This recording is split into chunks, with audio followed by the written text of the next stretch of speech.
All right, guys, we just made it back up here to Tehachapi. So you can see the sign behind me. We are at the last place on the Southern California section of Gut Hook. So we're going to start heading Sobo from here. It's got to be so weird for people that drop us off at trailheads just to be like, yeah, just let us get out here in the middle of nowhere. We're just going to start walking.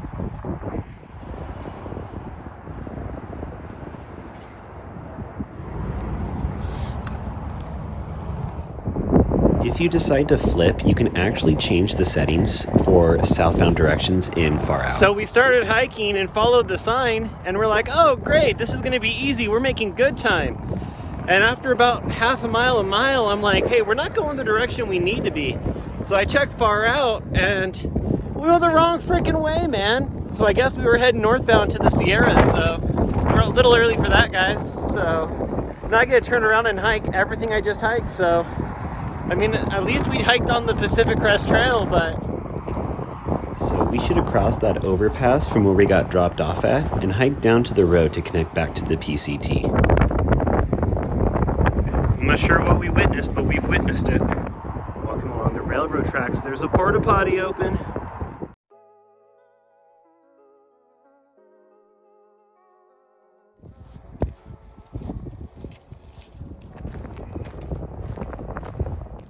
So as you come southbound, you'll see this sign over there.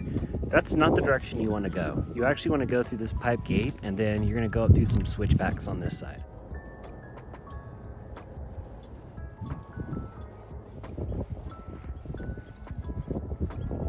There was a beautiful stand of Joshua trees.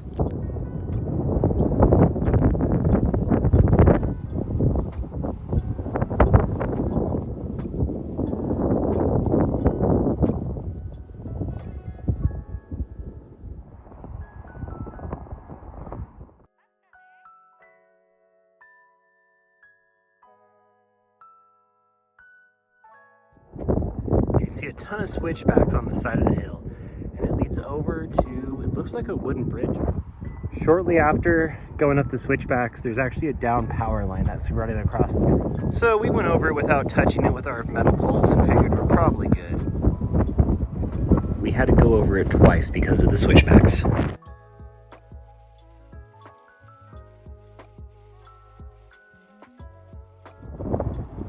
It's so windy out here. I wish someone would have turned these fans off.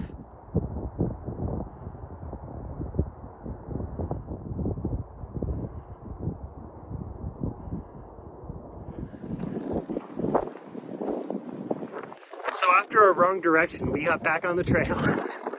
And we've hiked a couple miles so far. So far it's been nice.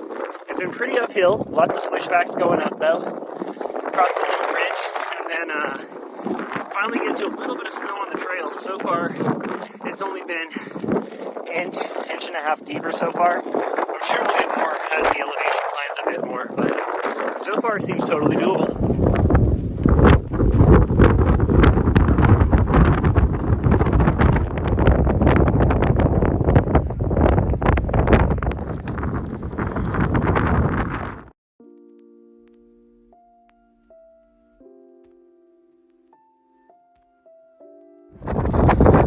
It's so windy right now, even my gimbal's struggling.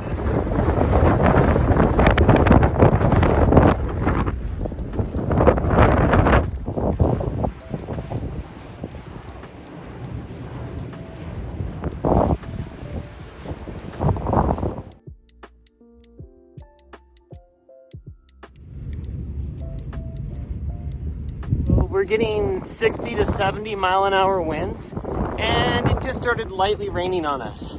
So if anyone rides a motorcycle, you know that water at 70 miles an hour feels real nice. So it feels like little pebbles of sand hitting you. And one of the kind of weird dangers walking through this area that I didn't even think about was ice. So there's ice that's still frozen to some of these wind turbines. And so as they're turning around, it's sending ice flying through the air. So I haven't gotten hit with any big chunks yet, but plenty of small ones. And so much for just having rain. It's snowing. You can see some getting stuck in the beard there. All right, get it.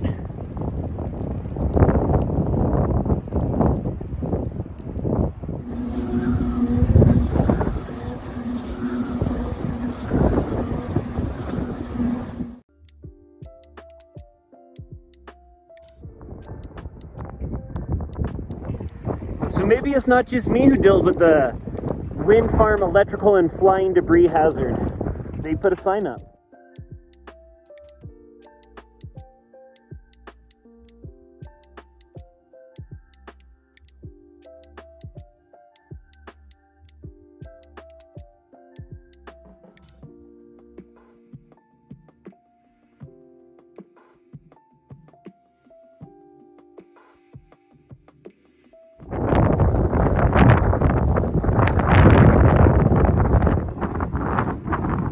So far, this is the first water source we found hiking southbound out of Tehachapi off Cameron Road.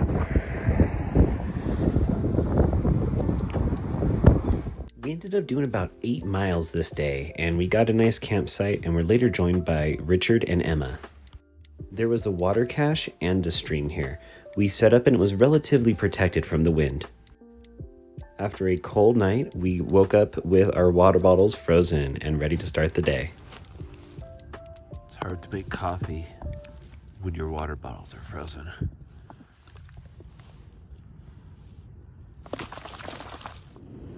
Yeah, I'm making coffee in my vestibule. Don't come for me. You do you, I'll do me. Anyways, nothing better than a nice hot cup of coffee on an ice cold morning.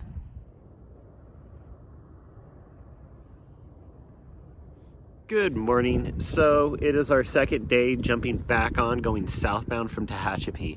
So to give you a quick, just kind of like a review on what happened yesterday, we hit a few miles of some patchy snow, but none of it was more than an inch or two deep. So it was totally passable. The wind farms were throwing off a little bit of chunks of ice when we went through, so just be aware of that. They did have signs if you are hiking northbound before you get to the area, but I guess that's what we get for being dirty southbounders now. We got no heads up, so that was fun. Probably plan on doing about a 13.1 mile hike. There's a campsite we have our eyes set on, and it has water there supposedly.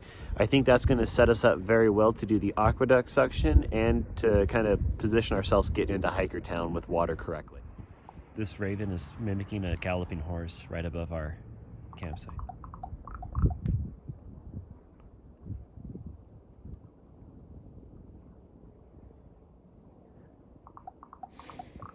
This is one of the few PCT markers we've actually seen in a tree.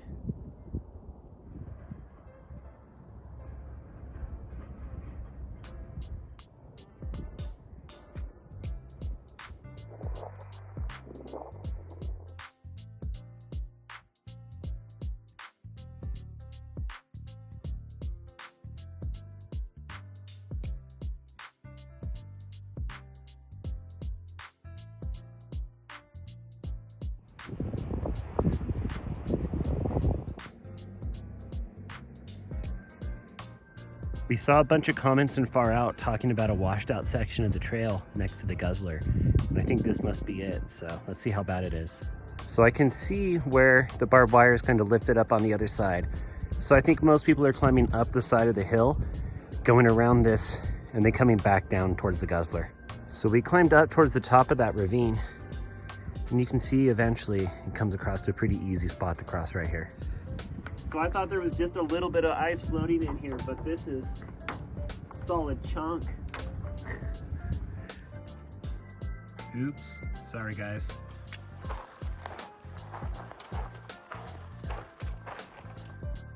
We're about 3.5, 4 miles into the hike today, and we're getting some patchy snow on the sides of the trail, but so far the trail itself's actually been pretty clear.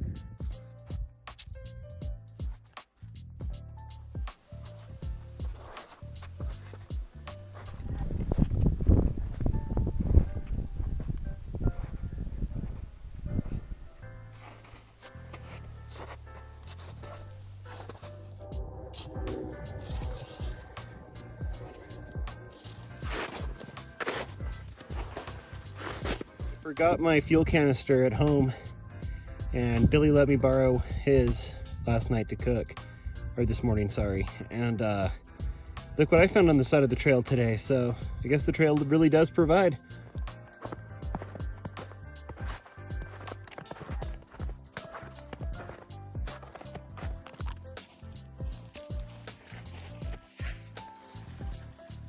I see something rustling in the bushes.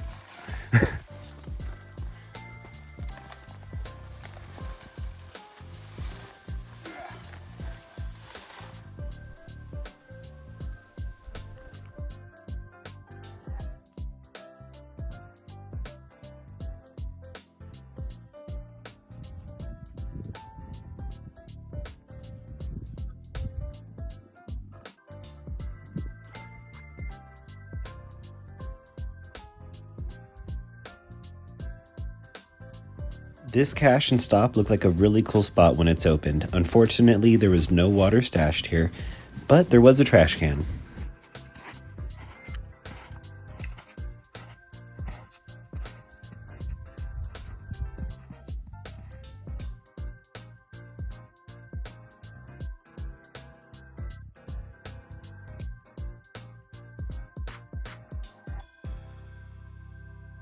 I'm about 10 miles into the day. It's going to be a nice short day in terms of miles, only 12, but in terms of effort, it was actually pretty high. It wasn't like horrible going in the snow or anything, but it definitely takes a little bit more energy.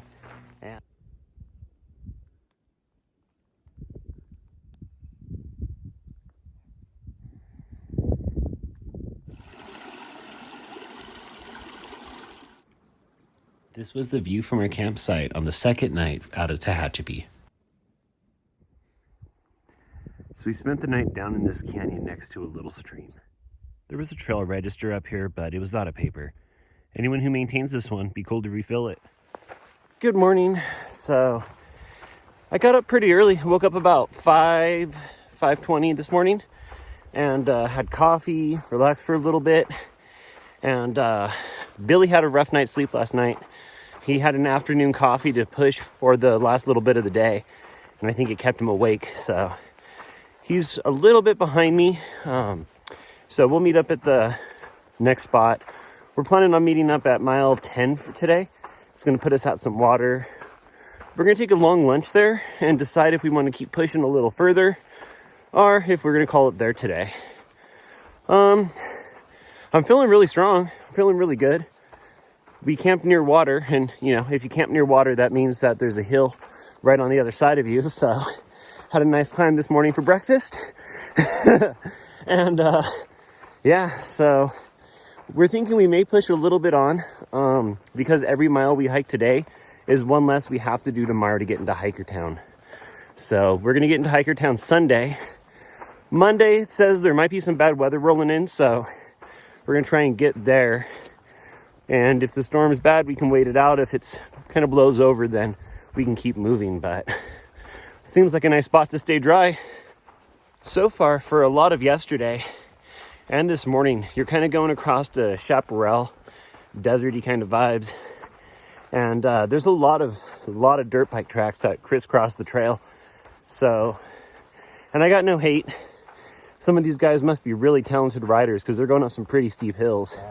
But it definitely causes some erosion where the trail and those trails that they're putting down kind of intersect at. So there was definitely some really crumbly, sandy parts last night and this morning. So just make sure you got trekking poles, take your time, and it should be fine. But just know that if you're really sketched out on heights and being on the edge of stuff, that this may make you just a little bit uncomfortable this morning.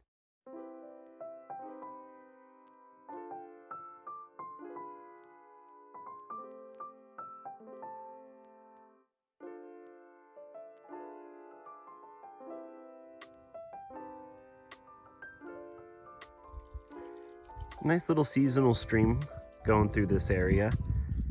Definitely could fill up here if you needed to. And with the storm coming Monday, I imagine this is going to be around for a little bit longer.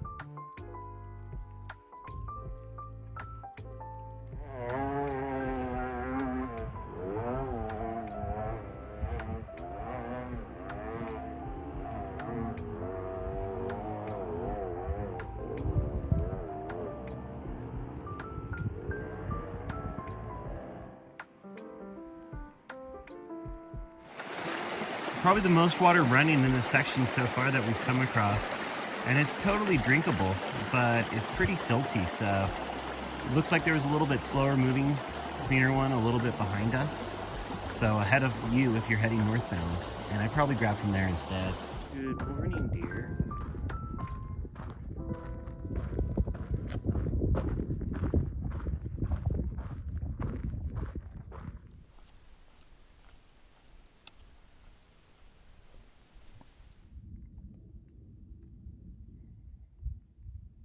This mistletoe is a common parasite in junipers. We're back in the land of wind turbines. Bigelow's tick seed is a California endemic and has been eaten both as a raw and cooked vegetable by multiple tribes. It's in the sunflower or daisy family, also called Asteraceae.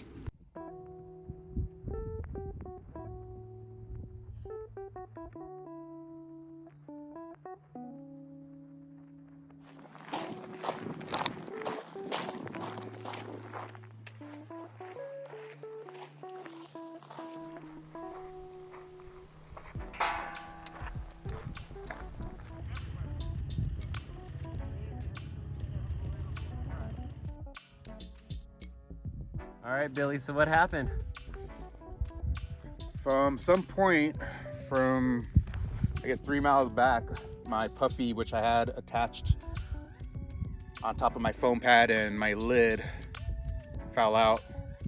So now I have to go and backtrack at least 3 miles to see if it's on trail, or hopefully someone picks it up that's going southbound as well and can bring it to me, meet me halfway. So yeah, that sucks, but bound to happen at least once on this trip, I would imagine. So get it out of my system as early as possible. And in less than 10 minutes, look who's back. Yeah. Got it. Well, it was actually Emma and Richard, the British couple that we met on trail. They were right behind us, and I was kind of hoping that they would have grabbed it if they did see it on trail, and luckily they did. So they're literally having a break just a quarter of a mile down and saw me coming down without my pack, and it looked like I was on a mission. Like, oh, this must be yours. Oh yes, thank you. So yeah, I'll have to buy them a beer at the next brewery or pub that we get to for grabbing it for me. But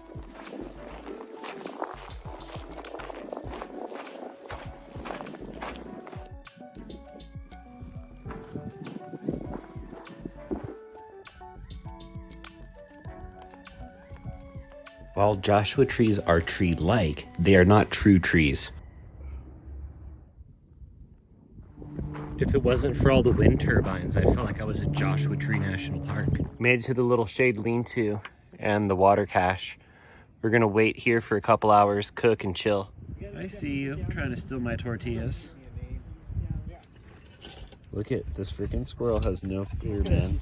Get out of here, go! Stop eating, stop trying to get in our bags. So I definitely think this water cache is probably not the spot to spend the night. All right, so Billy and I are just leaving the water cache. So I have my longest water carry and probably my heaviest bag of the trip so far.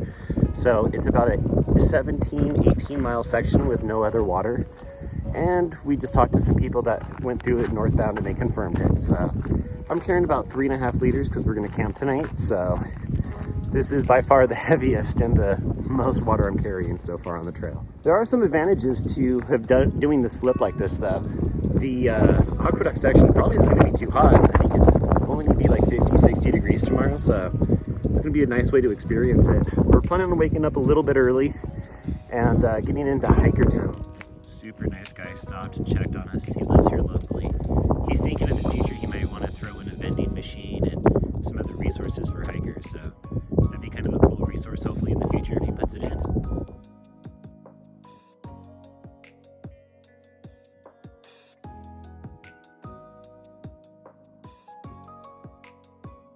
So I checked my phone and refreshed the app, and we got over 1,000 subscribers, guys. Thank you so much. And if you haven't yet subscribed, please make sure to do so.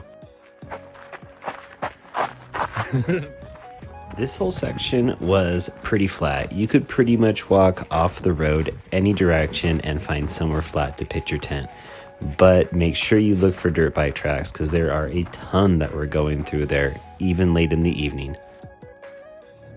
There were a surprising number of trucks driving down this road, so make sure you pay attention.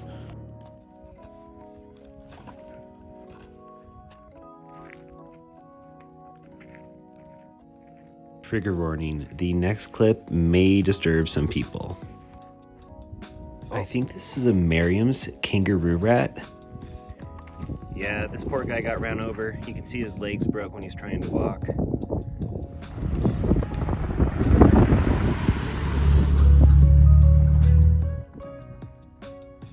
So this plant's pretty cool. I'm not quite sure what it is. It kind of looks like a sage, but also a thistle, so I don't know, but I'm gonna look it up.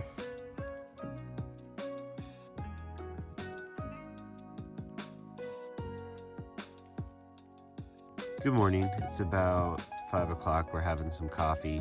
Gonna get stretched out and start packing up here soon. Goals to be on the trail by 6:30 this morning. Last night, about 11:30 midnight, probably 3 dirt bikes, and it sounded like a side-by-side, came tearing down this road and then hit a bunch of the little trails right around here. They were all hooping and hollering, yelling. Obviously had been drinking a little bit, so luckily they didn't come down the little side road we took to try to get out of the way, so mission successful. We started a little bit earlier than normal, a little bit later than we had originally planned on, but took a cool time lapse this morning and kind of just enjoyed it. So we, I think we're about 6 or 7 miles out from Hikertown right now. The walking on the aqueduct has been super easy. We just have stopped once or twice to stretch out and kind of use the trekking poles to roll out our casts, just trying to keep everything moving well. Kind of just flatness, the repetitiveness of it is kind of grating on the body. Ran into a friend of mine that I met on Facebook, so it was cool to actually see him in person today. So what's up, Todd? How you doing, buddy? The plan is still to go ahead and zero in Hikertown on Monday, as long as the vibe's all right. We've heard from some people that it's cool, some people it's not, so we're not going to get our hopes up too high, but I think a zero might be pretty nice. Hey, Sherry in Alaska, this is awesome. Thank you so much for watching and following along.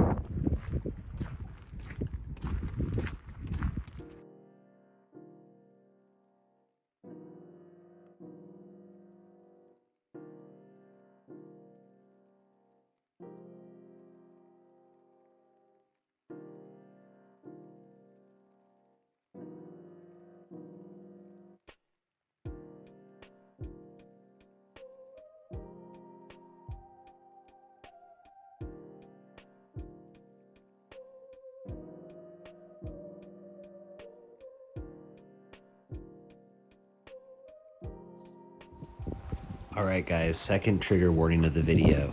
So, I'm not sure if they were sacrificed for a religious thing or what's going on, but we found 2 dead goats on the side of the road. This is kind of creepy. Dead goats.